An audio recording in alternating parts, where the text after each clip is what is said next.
हर खबर पर होगी आपकी पकड़। डाउनलोड कीजिए एबीपी लाइव ऐप।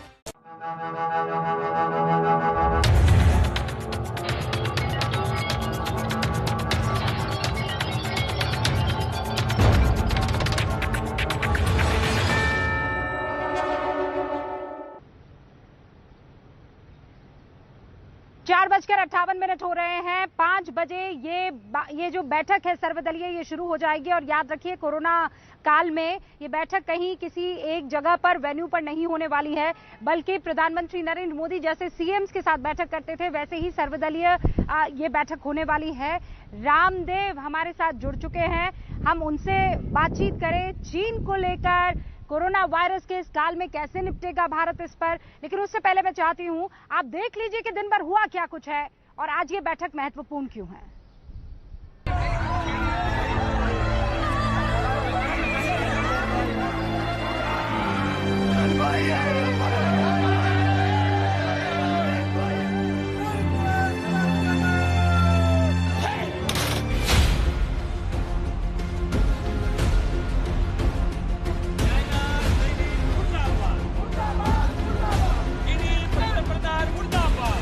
चीन के खिलाफ देश भर में गुस्से की लहर है और इसी गुस्से के बीच चीन से निपटने के लिए देश को भरोसे में लिया जा रहा है। 15 राजनीतिक पार्टियों के नेताओं से पीएम मोदी वीडियो कॉन्फ्रेंसिंग के जरिए संवाद कर रहे हैं, लेकिन चीन पर एकजुटता की कोशिश से पहले ही राजनीतिक दलों में दरार पड़ गई है। चीन को लेकर सरकार पर सच छुपाने के आरोप लग रहे हैं। पहले कहा गया हमारे 3 जवान शहीद हुए हैं, फिर बताया गया हमारे 20 जवान शहीद हुए हैं। केंद्र की भाजपा सरकार देश से झूठ क्यों बोल रही है? ये देश की जनता के साथ एक विश्वासघात है। एक भी उनका जवान मरा नहीं, सारे हमारे मरे। उनको लड़ने का मौका ही नहीं मिला। उनके हाथ में लाठी देते हो, क्या आरएसएस की शाखा है? तो यहाँ सैनिकों को क्यों भेजते हो? आरएसएस के लोगों को वहाँ भेजिए लाठी लेके, वो बॉर्डर का ये करेंगे, सुरक्षा करेंगे। विपक्ष जहां सरकार पर प्रहार कर रहा है, वहीं बीजेपी कांग्रेस को घेर रही है। करगिल में कांग्रेस के एक पार्षद का देश विरोधी ऑडियो वायरल होने के बाद बीजेपी ने कांग्रेस को निशाने पर लिया। फायरिंग क्या, वो तो सामने आके पहले मारते हैं, इसके बाद जमीन पे लेटाते हैं, इसके बाद गोली मारते जाते हैं। उनके साथ जो बात कर रहा है वो कौन है? वो क्या उसका पाकिस्तान के साथ लिंक है? क्या उसका चाइना के साथ लिंक है? क्या कॉन्स्पिरेसी चल रहा है? चाइना तेरी मनमानी,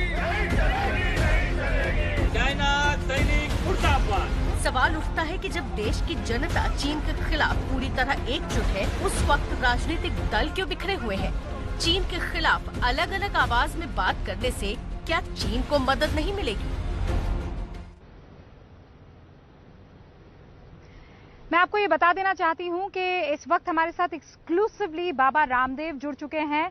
न सिर्फ योग बल्कि स्वदेशी ये जो मंत्र है उस पर लगातार प्रखर रहे हैं, मुखर रहे हैं और बाकायदा स्वदेशी का ये मंत्र हर घर तक पहुंचाने की जिम्मेदारी भी उठाई है। दूसरा, चीन को लेकर हमें क्या कुछ करना चाहिए और किस किस मोर्चे पर करना चाहिए।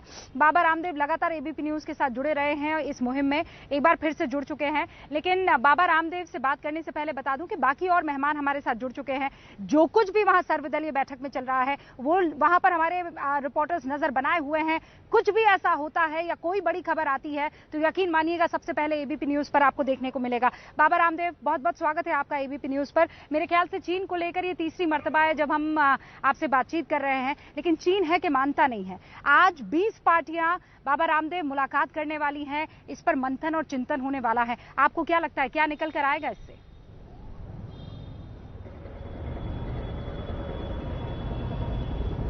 देखिए, सारे देश को इस बात का पता है कि चीन एक चालबाज, धोखेबाज, एक धूर्त, एक गैर जिम्मेदार, एक साम्राज्यवादी सोच रखने वाला, दूसरों को सताने वाला, एक पूरी दुनिया को खतरे में डालने वाला देश बन चुका है और उसकी छवि पूरी दुनिया में धूमिल हो चुकी है। मैंने पहले भी कहा था, कूटनीतिक तौर पर तो पूरी दुनिया से अलग थलग वैसे हो चुका है और ज्यादा हमें करना पड़ेगा चाइना को। हमारी सेना, हमारी सरकार, हमारे प्रधानमंत्री सक्षम है। चाइना के भीतर भी हम घुस करके चाइना को मात दे सकते हैं किसी भी तरह से, चाहे वो परमाणु अस्त्र शस्त्रों की बात हो, मिसाइल की बात हो, रॉकेट लॉन्चर्स की बात हो, वो तो हमें करना है, लेकिन हमारे पॉकेट का एक भी पैसा चाइना के लिए नहीं निकलना चाहिए। करीब 15 से 20 लाख करोड़ की अर्थव्यवस्था पर अभी चाइना प्रत्यक्ष और परोक्ष रूप से, माने जो हम इंपोर्ट करते वो सो तो करते ही हैं, अपने यहाँ पर भी ऐसे हजारों कंपनियों का जाल बिछा करके बैठा है और भारत की बड़ी बड़ी सेलिब्रिटीज उनके ब्रांड्स को इंडोर्स करते हैं यहाँ पर। अगली बात, सरकार को कुछ ऐसा एक सख्त कदम उठाना पड़ेगा कि जो भी चीन से सामान इंडिया में आता है उसके ऊपर इंपोर्ट ड्यूटी हम 2-3 गुनी बढ़ा दें और उनका विकल्प जो इंडिया में तैयार कर रहे हैं उनको सब तरह की छूट दे दे एक बार के लिए। वो लगभग 90% प्रोडक्ट्स वो हिंदुस्तान में भी बन रहे हैं, बस थोड़ी सी सब्सिडी देते उनके ऊपर से सारे टैक्सेशन आदि हटा ले, थोड़ी सी मदद कर देंगे तो हम चाइना को आर्थिक दृष्टि से भी मात दे सकेंगे, सैन्य दृष्टि से भी, राजनीतिक कूटनीतिक दृष्टि से भी मात दे सकेंगे। उसकी ऐसी कमर तोड़ देंगे कि आगे चाइना जो है उभरने के लिए भी उसको बहुत साल लग जाएंगे। तो अभी भारत तो वो भारत को किसी भी तरह से चाइना से लेकर के दुनिया का कोई भी देश दबा सके या सता सके। रूबिका जी,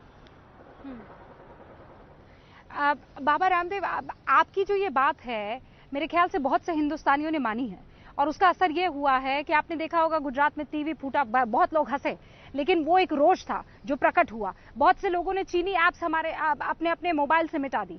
बाबा रामदेव, आपने खुद ये चीज विटनेस की है कि बहुत से लोग अब स्वदेशी उस मंत्र का जाप भी करने लगे, अपनाने भी लगे हैं, और इसीलिए ग्लोबल टाइम्स को आना पड़ा ना बाबा रामदेव, ये कहने के लिए कि ये सब क्या हो रहा है। यानी खौफ है वहां पर, डर जो है वो धीरे धीरे ही सही लेकिन बैठ रहा है चीन के दिल में।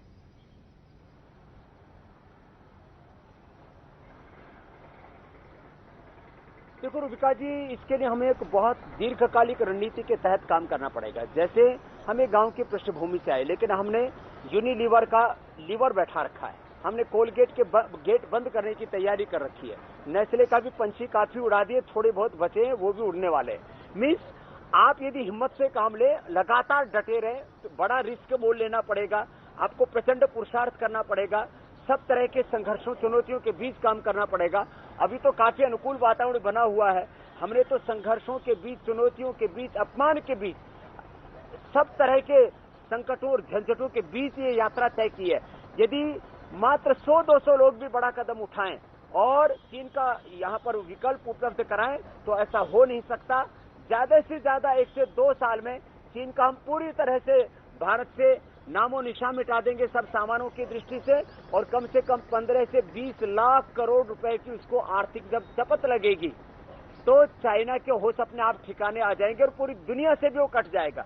तो ये अभी हमारे लोगों में एक बार उबाल आता है, बाद में ठंडे पड़ जाते हैं। ग्लोबल टाइम्स यही तो लिख रहा है कि ये हिंदुस्तानी बक बहुत करते हैं, जमीन पर कुछ नहीं करते हैं, इनकी स्ट्रैटेजी कुछ नहीं है, दीर्घकालीन इनकी रणनीति कुछ नहीं है। यानी इस तरह के हमारे दुश्मन हम पर हंस रहे हैं और हम यहाँ पर अभी तो एक बार उबाल आया, लेकिन अब इस उबाल को हमें ठंडा नहीं पड़ने देना, जब तक कि चाहे इसमें 1, 2, 3 साल कितना भी वक्त लग जाए, हमें चाइना को पूरी तरह से विकल्प भारत में देना पड़ेगा और इसका पूरी तरह से बहिष्कार करना ही पड़ेगा, और कोई उपाय है ही नहीं। रूबिका जी, बाबा रामदेव, ये तो आपने कहा कि हम अपने तौर पर, आर्थिक तौर पर कैसे चीन का मुंह बंद कर सकते हैं या चीन के ड्रैगन का गला दबा सकते हैं, लेकिन वो जो कुछ भी LAC पर हो रहा है बाबा रामदेव, उस पर बाबा आपके विचार क्या है? क्योंकि विपक्ष ये आरोप लगा रहा है कि कुछ भी समझ नहीं आ रहा है, सरकार कुछ छुपा रही है। पहले ये कहा गया कि झड़प हुई, फिर कहा गया 3 लोगों की शहादत की खबर है, फिर ये आंकड़ा बढ़कर 20 हो गया, फिर ये खबर आई कि 10 जो हमारे जवान हैं वो चीनी कब्जे में थे, उनको छोड़ा गया है। स्थिति बिल्कुल साफ नहीं दिखाई दे रही है, विपक्ष का ये आरोप है, आप क्या कहेंगे?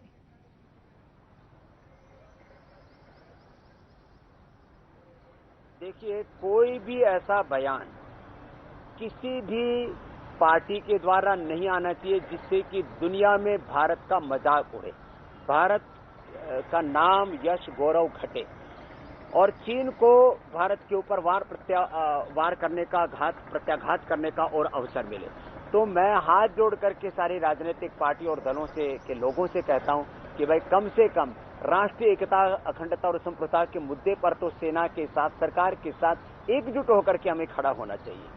अब जहां तक प्रश्न दूसरा आपने कहा कि वहां पर शहादत हुई कुछ लोग कह रहे हैं वहां पर हथियार लेकर के नहीं गए। तो मुझे दूसरा ये भी मेरा कहना है कि चाहे किसी के कालखंड में भी ये समझौते हुए हों, चाहे उसमें देवेगौड़ा जी की भूमिका रही हो, चाहे सोनिया जी की भूमिका रही हो, मनमोहन सिंह जी की रही हो या किसी और की रही हो, पिछले जो भी समझौते किए गए कि हमारे सैनिक जो चाइना बॉर्डर के ऊपर हथियारों के साथ में एक दूसरे के साथ भिड़ंत नहीं करेंगे। अब आर पार की लड़ाई इसमें होनी चाहिए। हमारे सैनिकों को ऐसे ही तैनात रहना चाहिए वहां पर जैसे हम पाकिस्तान के बॉर्डर पर रहते हैं। पिछले सारे समझौते निरस्त होने चाहिए। जो भी किसी ने गलत वहां पर समझौते किए हैं, गलत फैसले किए हैं, उनको निरस्त करना चाहिए और आगे से हमें ऐसी रणनीति बनानी चाहिए। और इस बार चीन के साथ में इस तरह का हमको एक संदेश देना पड़ेगा और उसके लिए कुछ बड़े और कड़े फैसले लेने पड़ेंगे कि चीन के भीतर तक घुस करके, जैसे हमने पाकिस्तान को सबक सिखाया था, ऐसे इस बार चाइना को सबक सिखाना चाहिए। ये थोड़े बहुत लोग कुछ बकवास करते हैं, कोई बात नहीं है। पूरा हिंदुस्तान हमारी सेना, सरकार और मोदी जी के पीछे खड़ा हुआ है। वो जो भी निर्णय लेंगे देश उसको स्वीकार करेगा, ये मैं विश्वास रखता हूं। पूरा हिंदुस्तान की आवाज जो मैंने सुनी है वो मैं एबीपी पर कह रहा हूं। बाबा रामदेव, जब आप ये कहते हैं कि जैसे एयर स्ट्राइक हुई थी, वो सर्जिकल स्ट्राइक हुई थी, बिल्कुल हूबहू क्या हम चीन के साथ भी कर सकते हैं? आपको ये लगता है? क्योंकि विपक्ष या फिर बाकी तमाम लोग सरकार को जब सवालों के कटघरे में खड़ा रखते हैं तो वो यही कहते हैं कि पाकिस्तान पर तो आप बड़ा बयान दे देते हैं, सर्जिकल स्ट्राइक कर देते हैं, लेकिन चीन के तरफ जब आपका मुंह जाता है या मुंह मुड़ता है तो वो अलग स्ट्रैटेजी होती है।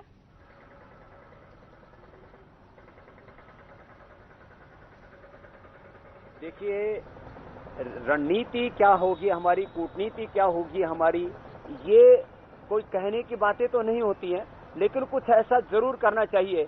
यदि हमारे 20 मरे, यदि हमारे 20 सैनिकों की शहादत हुई तो उनके कम से कम हमको 100-200 तक उनके सैनिकों को भी हमें वही उनका अंत करना होगा जो करना चाहिए अपने दुश्मन देश के साथ। कभी चीन भारत का मित्र नहीं हो सकता। ये हिंदी चीनी भाई भाई के ये झूठे नारे लगने बंद होने चाहिए। चीन हमेशा से भारत के साथ धोखा, विश्वासघात, छल करता रहा है और आगे भी करेगा, क्योंकि उसमें मानवीयता नाम का तत्व नहीं है, उसमें आध्यात्मिकता का नाम का तत्व नहीं है। और एक वक्त तो था आज से हजारों साल पहले जब आधे चीन तक भारत का साम्राज्य था। अभी हम यदि ऐसा भी कदम उठाना पड़े कि जो मानसरोवर से लेकर के तिब्बत से लेकर के पूरे वहां पर भी हमें अलग अलग तरह की कूटनीति, राजनीति अपना करके वहां पर भी बगावत करनी चाहिए। अपना कैलाश मानसरोवर, अक्षय चीन से लेकर के तिब्बत और तिब्बत से भी आगे तक हमें जाना चाहिए। इसके लिए जो भी रणनीति बनाए सरकार, पूरा देश उनके पीछे खड़ा हुआ है। ये बहुत गंभीर मसला है, लेकिन इस बार हमें इस तरह से पीछे नहीं हटना चाहिए, क्योंकि जो हिमाकत की है चाइना ने, ये बहुत लंबे अरसे के बाद की है। और यदि हम इस बार कुछ जवाब नहीं दिए तो पूरी दुनिया में भारत की तौहीन होगी, जो ठीक नहीं। बाबा रामदेव, चीन के बारे में आप जितना पढ़ते हैं, जो बात अभी कह रहे थे कि इसका कोई कैरेक्टर ही नहीं है, ये बहुत धूर्त किस्म का देश है, आप बिल्कुल सही कर रहे हैं। अब 6 देशों में इस चीन ने जो अपनी विस्तारवादी नीति से कोहराम मचाया हुआ है, आप जानकर हैरान रह जाएंगे बाबा रामदेव। लगभग 41 लाख स्क्वायर किलोमीटर की जमीन पर कब्जा कर दिया है चीन ने, उनमें से कुछ हजार किलोमीटर हमारी भी है। क्या लगता है अब करना क्या चाहिए? आप कह रहे हैं कि आर्थिक तौर पर उनकी रीढ़ की हड्डी तोड़ देनी चाहिए, कर दिया जाएगा, लेकिन क्या अब हिंदुस्तान को कोई और कदम भी उठाना होगा?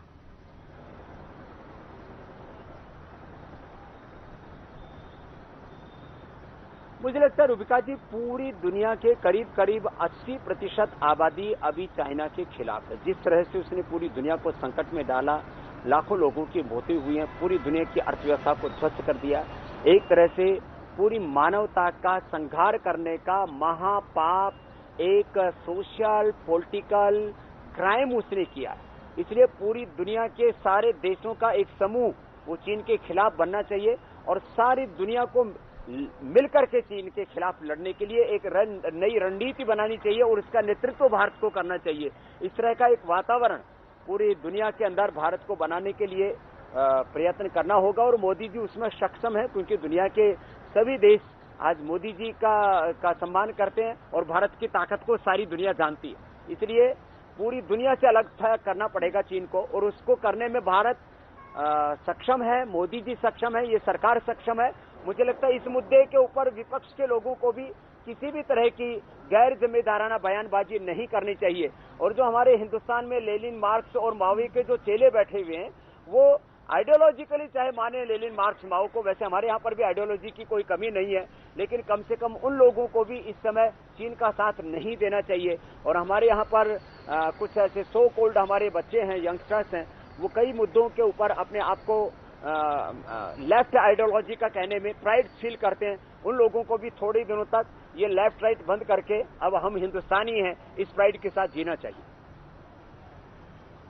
बहुत ही शानदार बाबा रामदेव, मुझे लगता है कि आपकी ये बात जो है बहुतों को चीरेगी, बहुतों को परेशान करेगी, क्योंकि यहाँ जो एजेंडा चल रहा है ना, उस एजेंडे में आप देश हित भूल जाते हैं। कभी दलहित ऊपर आ जाता है, कभी जो आइडियोलॉजी है वो ऊपर आ जाती है, कभी कभी टशन और ट्रेंड ही ऊपर आ जाता है। लेकिन आप समझना होगा, क्योंकि हिंदुस्तान किसी से कम नहीं है और हम हिंदुस्तानी हैं, ये सबसे पहले और सबसे प्राथमिक तौर पर जहन में होना चाहिए।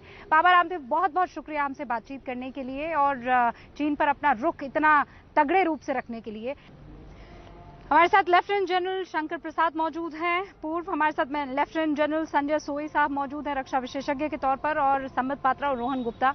मैं वक्त जाया नहीं करूंगी, आप सब जानते हैं कि आज हम किस पर चर्चा कर रहे हैं। शुरुआती रिएक्शन मैं चाहती हूँ संबित पात्रा आप दे। सर्वदलीय बैठक चल रही है आज लेह में, हमने देखा हमारे लड़ाकू विमान गश्त लगा रहे थे, हमारे वायुसेना प्रमुख वहां पर पहुंच गए हैं, क्या खबर है? देखिए, पहली बात तो मैं रामदेव बाबा को सुन रहा था और बाबा रामदेव ने जो लास्ट में कुछ फ्रेजेस कहे हैं, मैं उनको सैल्यूट करता हूँ। बहुत ज्ञानी है बाबा रामदेव, और थैंक यू, आपने इतना बढ़िया इंटरव्यू भी किया। जहां तक सर्वदलीय बैठक का सवाल है, 5 बजे सर्वदलीय बैठक आरंभ हो चुकी है। जैसा कि आपने ही बताया कि 20 पॉलिटिकल पार्टीज उसमें हिस्सा ले रही हैं। कुछ पॉलिटिकल पार्टीज नाराज हैं क्योंकि एक क्राइटेरिया बनाया गया है, और मैं स्पष्टतः वो क्राइटेरिया आपके चैनल के माध्यम से बताना भी चाहूंगा। क्राइटेरिया है कि वह political party national political party होनी चाहिए। हम जान लें कि देश में 8 ऐसी नेशनल पॉलिटिकल पार्टी हैं और ये इलेक्शन कमीशन ग्रांट करता है। दूसरी बात है कि उस पॉलिटिकल पार्टी के 5 से अधिक लोकसभा या राज्यसभा सांसद, उनके सांसद हमारे पार्लियामेंट में 5 से अधिक होने चाहिए। थर्ड है कि आपके कम भी सांसद हो और आपको कोई यूनियन मिनिस्टर हो तो आप एलिजिबल हैं। और फोर्थ क्राइटेरिया है कि आप अगर कोई भी लीडिंग पार्टी है नॉर्थ ईस्ट के, क्योंकि पूरा विषय नॉर्थ ईस्ट को लेकर है, तो आप उस क्राइटेरिया में फिट बैठते हैं। इस क्राइटेरिया के अंतर्गत 20 पॉलिटिकल पार्टीज आज इकट्ठे हुई हैं। प्रधानमंत्री और उनके बीच में भी शायद वार्तालाप चल रही होगी। और सबसे सुखद विषय है, मुझे लगता है कि सभी पॉलिटिकल पार्टीज मिलकर एक अच्छे निर्णय पर पहुंचेगी और ये तू मैं में रुकेगा। ओके, एक अच्छे निर्णय पर पहुंचेगी रोहन गुप्ता, तू मैं में रुक जाएगी, क्या ये उम्मीद की जा सकती है? सबसे पहले 100% हम कर सकते थे, कब कर सकते थे? जब 40 दिन पहले, 45 दिन पहले, जब सब लोग बोलते थे सरकार को कि प्लीज बताइए क्या हो रहा है। हर एक्सपर्ट के भी रिपोर्ट आ रहे थे, कई बीच बीच में रक्षा मंत्री भी प्रचार के दौरान बोलते थे कि चाइना हमारी बॉर्डर में घुसा है। यहाँ पे मुद्दा क्या है रूबिका जी? आपने पहले बताया कि बात राजनीति की नहीं है। अगर हम कोई परिस्थिति को साथ में मिलकर रोक सकते थे, अगर हम मिलकर पहले ये बात करते और अगर हम हमारे सैनिकों की जान बचा सकते थे, उसमें क्या गलत था? हमारा सवाल सिर्फ इतना है, क्यों सरकार सुनती नहीं है? समय से क्यों नहीं सुनती? क्यों आप लोगों को 45 दिन लगे ये मीटिंग बुलाने में? जब सारे लोग सवाल पूछते थे, सब चंगा थी, ये गलत बात। अगर आप जानते हैं चाइना जैसा देश पूरे विश्व में नहीं है, सबसे जो धोखेबाज देश करें उस प्रकार का देश चाइना, ये मेरा मानना है। 18 बार हमारे प्रधानमंत्री जी चाइनीज प्रेसिडेंट को मिले, जुलाए, उनके साथ घूमे, फोटोशॉप किया, सब किया। देश की अपेक्षा क्या थी? आज अगर आप पूरा देश का जो इतिहास देखें आजादी के बाद रूबिका जी, उसमें सबसे ज्यादा अगर चाइना के साथ किसी ने रिलेशन बनाया वो मोदी जी ने बनाया। कहीं न कहीं ये अपेक्षा थी कि अगर इस प्रकार की परिस्थिति होती है, मोदी जी जो हमेशा +1 की बात करते हैं, ये अपेक्षा थी देश की। देश ने भरोसा किया मोदी जी की बात पे, पूरे देश ने कभी पहले चाइना पे भरोसा नहीं किया। भरोसा करने का क्या फल मिला? हमारे 20 जवान शहीद होते हैं। शहीदी की तो बात एक है, जिस बर्बरता से उनको मारा गया, पूरा देश माफ नहीं कर सकता है चाइना को। और रूबिका जी और एक चीज, हम कब तक बदले की बात करेंगे? कोई हमको मार के चला गया, हम बदले की बात करें। किसी ने हमको मार दिया, अरे भाई साहब, ये बदला नहीं होना चाहिए। अगर हम बोलते हैं कि हमारी छत पर नीचे, किसी की हिम्मत नहीं होनी चाहिए कि भारत की सरजमीन पर अपनी नजर डाले। ये भारत होना चाहिए। और तो रोहन गुप्ता, आप ये कह रहे हैं कि आपने बहुत पहले आगाह कर लिया था। सुन आप लीजिए, लोगों ने आगाह नहीं, सवाल एक सेकंड, आप जानते हैं, आप नहीं, आप ये कह रहे हैं ना कि हमने आगाह किया, और अगर पहले जाग जाती सरकार तो शायद हम अपने 20 जवान ना खोते। मेरे साथ 2 रक्षा विशेषज्ञ भी हैं। मैं जानती हूँ संबित पात्रा आप जवाब देना चाहते हैं, लेकिन उससे पहले मेरे दोनों और मेहमानों से, क्योंकि आप चारों ने बहुत इंतजार किया है। Okay 10 second. हाँ रोहन जी, पहले रोहन जी, आप लोग सब डिबेट में बैठते हैं, आप ऑल राइट, ठीक है, 10 सेकंड और ले लीजिए। चलिए संबित जी, आप अभी आपको 10 सेकंड रोहन गुप्ता, और उसके बाद मैं आपको 10 सेकंड देती हूँ। जी संबित जी, आप बोलेंगे पहले? मैं बोल लेता हूँ। नहीं, आप बोलिए ना रोहन गुप्ता, सवाल पूछिए। मैं बोल रहा हूँ, ठीक है। मेरा इतना ही सवाल कि जब पूरा देश आपको पूछ रहा है, रक्षा विशेषज्ञ पूछ रहे हैं, कांग्रेस पार्टी पूछ रही है, आपने जवाब क्यों नहीं दिया? एक बाजू आप बोलते हैं कि हमारे सैनिकों को हमने हथियार थे, ये संबित पात्रा जी बोल रहे थे, रूल बता रहे थे कि वहां पे आप नहीं ले जा सकते। उनके मंत्री बोलते हैं कि नहीं, उनके पास हथियार थे।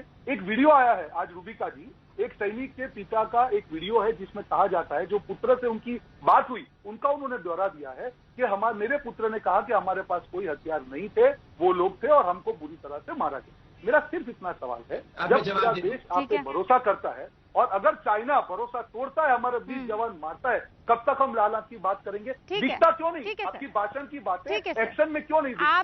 आप एक वीडियो की बात कर रहे हैं, करगिल के पार्षद का एक ऑडियो भी वायरल हो रहा है, उसका भी जवाब वो तो बड़ा मजे ले रहे हैं।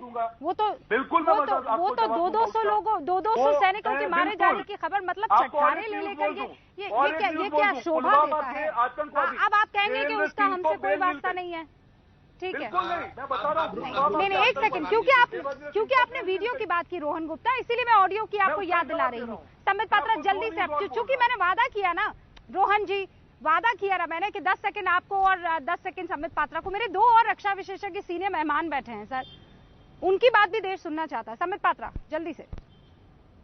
देखिए, मैं बहुत सिंपली, मैं लड़ना नहीं चाहता हूं, मगर चूंकि सवाल पूछा गया और कल से ये बार बार कहा जा रहा है कि प्रधानमंत्री 18 बार चले गए चाइना, उन्होंने झूला दिया, उसका नतीजा क्या? तो देखिए, वो तो प्रधानमंत्री थे, डिप्लोमेटिकली किया। मैंने कल से एक सवाल पूछा हुआ है कि MOU 2 पॉलिटिकल पार्टीज कांग्रेस और CPC के बीच में बीजिंग में जाकर माँ बेटे अर्थात सोनिया जी और राहुल जी ने क्यों हस्ताक्षर किया 2008 में? प्रधानमंत्री मनमोहन जी को तक तो इनवाइट नहीं किया गया, मगर सोनिया जी को ओलंपिक में इनवाइट किया गया और कहा गया कि नेहरू गांधी परिवार और शी जिनपिंग के बीच में एक स्पेशल बॉन्डिंग होगा इस MOU के माध्यम से। इसका जवाब कोई नहीं दे रहा। आज मैं बता दूं, जाकिर हुसैन जो काउंसिलर है और बहुत इंपॉर्टेंट व्यक्ति है कांग्रेस पार्टी का लद्दाख का, उसके पूरे ऑडियो को दिखाइए, मैं ट्वीट करूंगा थोड़ी देर के बाद उस ऑडियो में वो कहता है कि पूरे लद्दाख को ले लेना चाहिए और करगिल को पाकिस्तान में चला देना चाहिए। तब एक गाली देकर बीफ गाली देकर कहता है कि तब ये सवाल का जवाब नहीं है कि क्यों हमारे सैनिक मरे।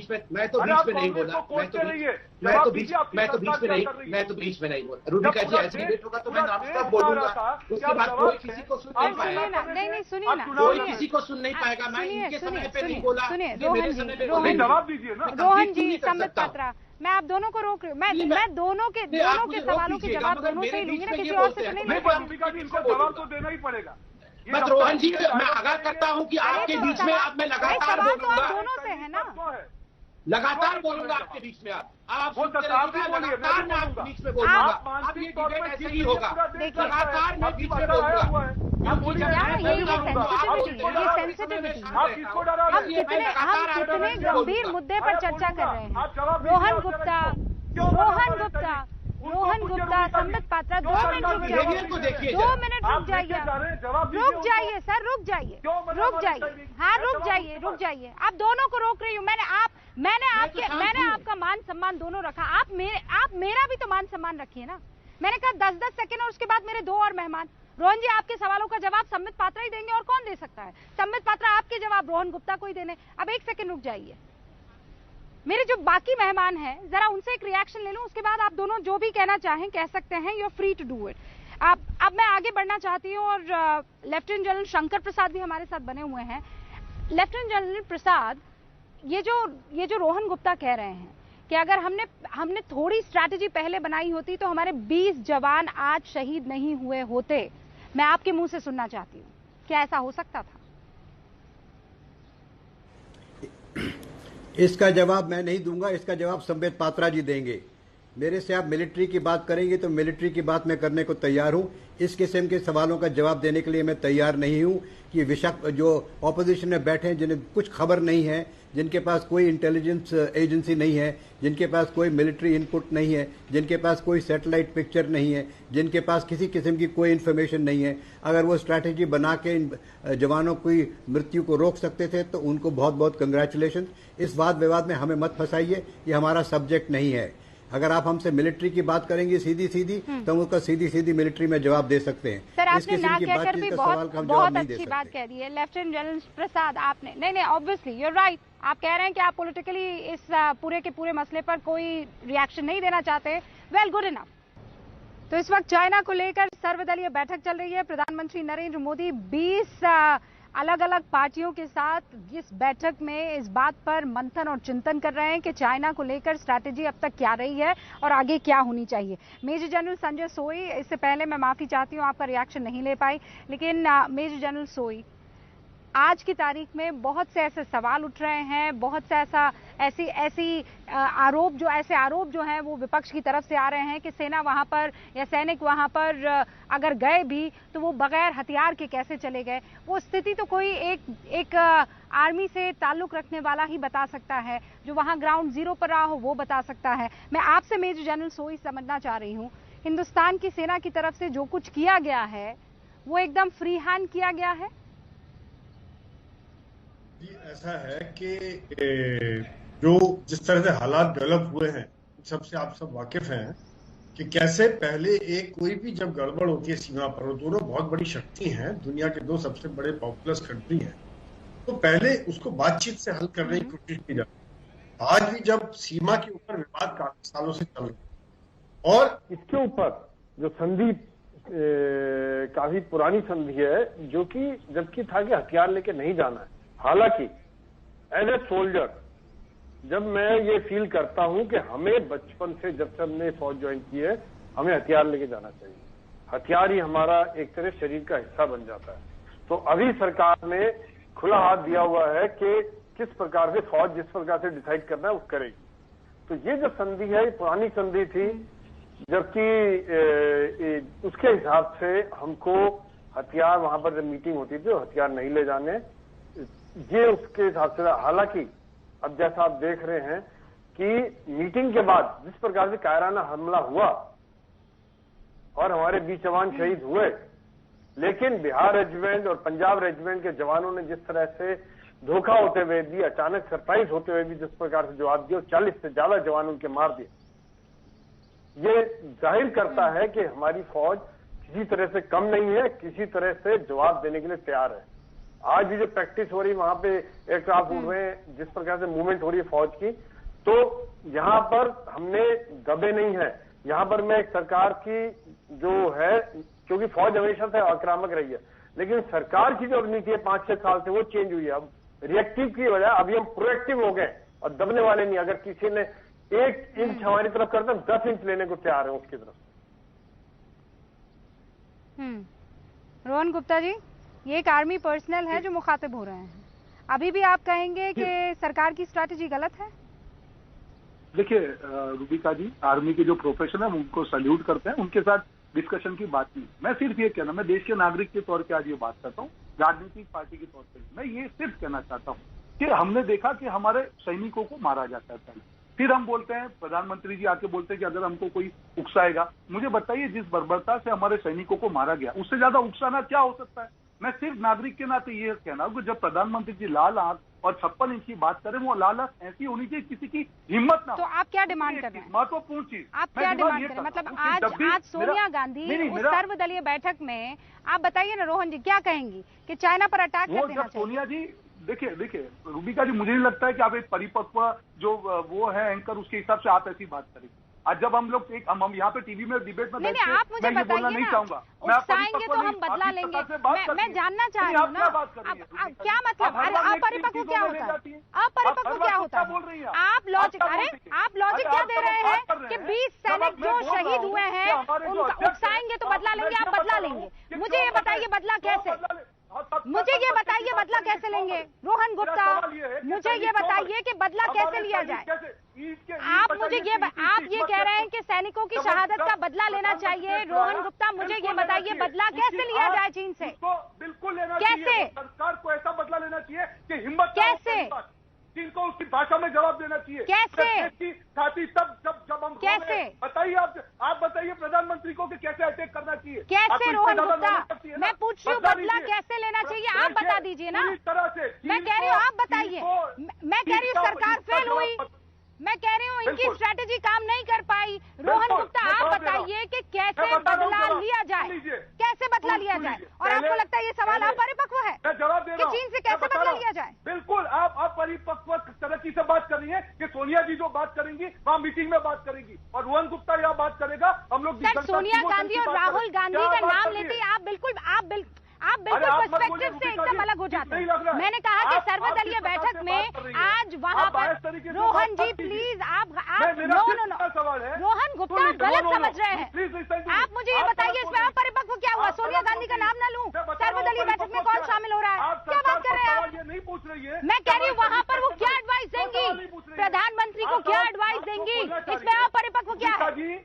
मैं बता रहा हूँ सर्वदलीय बैठक में कांग्रेस की अध्यक्षा प्रधानमंत्री नरेंद्र मोदी को क्या एडवाइस देंगी, इसमें अपरिपक्व क्या है मुझे बताइए। मैं बताऊं अपरिपक्व ये है आपकी बात में कि आप ये कहना चाह रही है कि हमारे सैनिकों की जान नहीं बच सकती थी। बताइए देश के सामने आप पूरा, अगर आप बोलना चाह रही है बताइए। जिस प्रकार से आप डिबेट कर रही हैं, आप ये कहना चाह रही है कि हम नहीं बता सकते। मैं आ रहा हूँ, मैं ये बोल रहा हूं, आप मेरे सवाल से ना इधर होइए ना उधर होइए। मैं कह रही हूँ चीन से कैसे बदला लिया जाए, रोहन जी बता दीजिए मुझे। अगर 45 दिन पहले अगर ये मीटिंग होती, हम हमारे सैनिकों की जान बचा सकते थे, नंबर 1। दूसरी बात, जो बदला लेने की बात है, इस प्रकार का जवाब दे सरकार, कूटनैतिक हो, राजनीतिक हो, आर्थिक हो, वहां पे उसको घूस के मारने की बात हो, देश करके दिखाए। हम प्रधानमंत्री के साथ में बदला ऐसे लिया जाता है, बातें करने से बदला नहीं होता है। 56 इंच की जुबान नहीं, 56 इंच का सीना चाहिए देश को। आप क्या बात कर रही है? हम सब साथ में हैं। और आप जानती है रूबिका जी, मैं कभी भी राजनीतिक बात नहीं करता हूँ, भारतीय नागरिक के तौर से बात कर रहा हूँ कि हमारे सैनिक क्यों मरे। मेरा सिर्फ इतना सवाल। ओके, संबित पात्रा, सवाल आपने सुन लिया, जवाब दीजिए। देखिए रूबिका जी, मैं बीच में बोला भी नहीं और मुझे पूरा एक थोड़ा सा अनइंटरप्टेड समय चाहिए क्योंकि बहुत कुछ कहा गया। इन्होंने कहा कि स्ट्रेटेजी अगर सही होती और 45 दिन पहले मीटिंग कर ली होती तो हमारे 20 जवान शहीद नहीं। देखिए यहाँ पर बहुत बड़े लोग बैठे हैं। मैं लेफ्टिनेंट जनरल शंकर प्रसाद जी को व्यक्तिगत रूप से पिता तुल्य मानता हूँ, जानता भी हूँ उनको और मानता भी हूँ। आप उन्हीं से पूछ लीजिएगा, ये जो स्ट्रेटेजी बनती है वहाँ लोकल कमांडिंग लेवल पर बनती है। ये कहना कि वहां पर जो लोकल कमांडर थे, संतोष बाबू जी को प्रणाम नमस्कार और सैल्यूट करता हूं मैं, कर्नल बाबू को, वो वहां पर लोकल कमांडर थे, उनकी स्ट्रेटेजी बनाने की क्षमता असीम थी। ये कहना कि उनकी स्ट्रेटेजी बनाने की क्षमता नहीं थी और इस कारण से लोग वहां पे शहीद हो गए, ये बहुत गलत बात है। दूसरी बात मैं कहना चाहूंगा, देखिए यहाँ पर बार बार कहा गया कि बदला लो बदला लो। देखिए ये कोई, मैं यहाँ संबित पात्रा आके ये नहीं कह दूंगा कि अगले बुधवार को शाम को 8 बजे पेड़ के पीछे से जाके कल हम लोग हमला करेंगे। ऐसे नहीं होता है कि डिबेट में बदला। जब बदला लिया जाता है, जब सर्जिकल स्ट्राइक, जवाब दीजिए ना, आप क्या कहना चाह रहे हैं कि हम हमारे सैनिकों की जान नहीं बचा सकते? देखिए मैं बीच में रोहन जी नहीं, कोई बीच में नहीं बोला था। रोहन जी प्लीज, रोहन जी प्लीज, जब बदला लिया गया, पात्रा को अपनी बात रखने दीजिए ना। जब बदला लिया गया, सर्जिकल स्ट्राइक हुआ, डीजीएमओ ने प्रेस कॉन्फ्रेंस किया, तब राहुल गांधी कह रहे थे ये तो झूठ बोल रहे हैं, ये तो खून की दलाली है। जब एयर स्ट्राइक हुआ तब भी ये विश्वास नहीं करते हैं। ये फिर ये बीच में बोले। रूबिका जी मैं बिल्कुल, मैं 1 मिनट 2 मिनट तक इनकी बात सुना हूँ। Rubika ji this is not fair. I request you Rubika ji, with all due respect, मैं जवाब अपने तरीके से दे रहा हूँ और प्रश्नों का जवाब दे रहा हूँ। रूबिका जी आप इनको दूर रखिए, थोड़ी देर के मैं कंप्लीट कर रहा हूँ, फिर जरूर इन्हीं से पूछिएगा। देखिए इनको किस पे विश्वास है? प्रधानमंत्री ने कहा कि हम शक्ति प्रदर्शन करेंगे, विश्वास नहीं है। आर्मी चीफ ने 5 दिन पहले कहा कि हमारी कोई जमीन नहीं हटती गई है, हम पे विश्वास रखिए, इनको विश्वास नहीं है। रक्षा मंत्री ने कहा, गृह मंत्री ने कहा, इनको विश्वास नहीं है। प्लीज रोहन गुप्ता जी, मैडम और बेटे को कहिए वो शी जिनपिंग से ही बात करिए। अगर इंडिया में किसी पे विश्वास नहीं, हम सब अपरिपक्व लोग हैं, हम सब बेकार लोग हैं, हम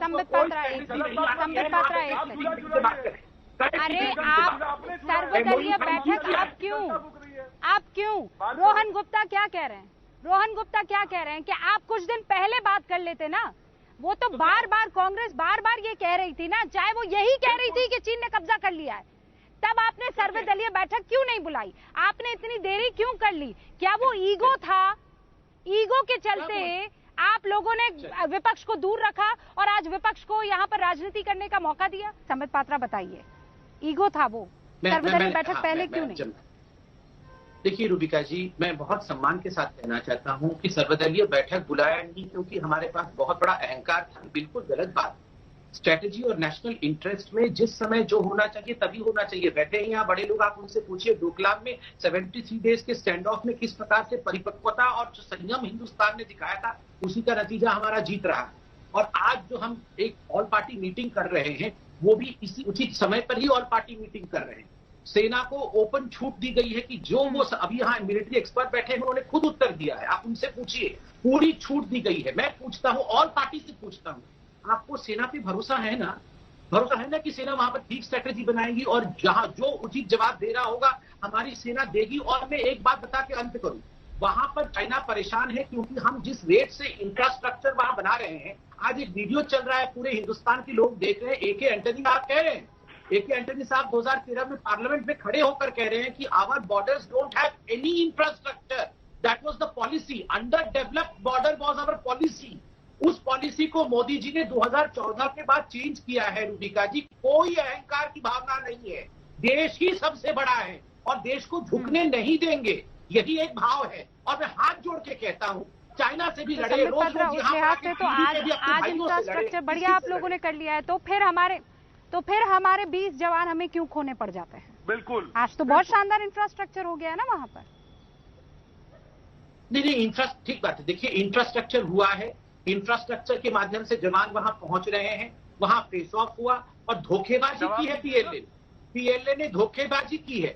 देखिए, धोखेबाजी के कारण हमारी इंडियन आर्मी एक प्रोफेशनल आर्मी है, करारों को वो मानती है, किंतु पीएलए ने जो पीठ पे छुरा भोंका है, उसका जवाब शक्ति प्रदर्शन के माध्यम से भी प्रधानमंत्री ने कहा है देना पड़। देखिए, इसका एक डेट नहीं फिक्स हो जाता है कि अगले बुधवार को शाम 5 बजे हम जवाब देंगे। ये कूटनीतिक विषय होते हैं, ये टीवी आकर या ऑल पार्टी मीटिंग में भी डिक्लेयर नहीं होता है। रोहन किस दिन हम कैसे जवाब दें? मैं जवाब देना चाहूंगा। देखिए, इन्होंने अच्छी बात की, धोखे की बात की, मैं बिल्कुल मानता हूं कि चीन धोखेबाज है। और इनके नेता शिवराज चौहान ने 2016 में बोला कि हमारे और जो चीनी कम्युनिस्ट पार्टी में काफी समानता है। समानता ये है कि चीनी कम्युनिस्ट पार्टी ने भारत को धोखा दिया और भाजपा सैन्य को धोखा दे रहा है। सैन्य को धोखा कैसे दे रहा है? आप बात कर रहे हैं कि हमने आर्म्स नहीं दिए। अरे भाई साहब, जब लड़ने की बात आती है तब कोई रूल नहीं होता है, जान की बात आती है। मेरा सिर्फ वापस में पूछ के रूबिका जी, जो इनकी बात आ रही है, जो उनकी बात ही आ रही है कि हम हमारे सैनिकों की जान नहीं बचा सकते, मेरा उससे बीच में मत बोलिए। पात्रा जी, बीच में मत बोलिए, मैंने नहीं बोला था। रूबिका जी, सवाल ये है कि हमारे सैनिक कैसे मरे? ये भाजपा की विफलता से मरे, जो सैनिक के पिता है। मुझे कोई जवाब ये देगा कि सैनिक वहां पर हथियार क्यों नहीं ले जा सकते? ये किसने साइन किया था? ये डील किसने की थी? किसके टाइम की थी और क्यों थी? कोई बताएगा मुझे? कौन बता सकता है मुझे? लेफ्टिनेंट जनरल पनाग ने बोला है, वो जो ये लोग रूल दिखा रहे हैं, कागज दिखा रहे हैं, वो झूठ दिखा रहे हैं। That is for border management, that is not for emergency. ये इमरजेंसी में रूल एप्लीकेबल नहीं है। ये देश के सामने झूठ बोल रहे हैं। नंबर 1, अगर ये बोल रहे हैं कि हथियार एक सेकंड सर, हम कैसे बता सकते हैं? मुझे ये बताइए, हम कैसे बता सकते हैं? हम ये कैसे बता सकते हैं? ये तो हमारी सेना जानती है ना कि वहां पर। और ये बात तो एकदम क्लियर है ना कि चीन ने धोखा किया है। रोहन गुप्ता, ये बात तो आप मानेंगे ना? आप चाहे बीजेपी की ना माने, लेकिन चीन ने धोखा किया है। अभी ये एक सच पूरे देश में होना चाहिए। बहुत बहुत शुक्रिया आप दोनों का।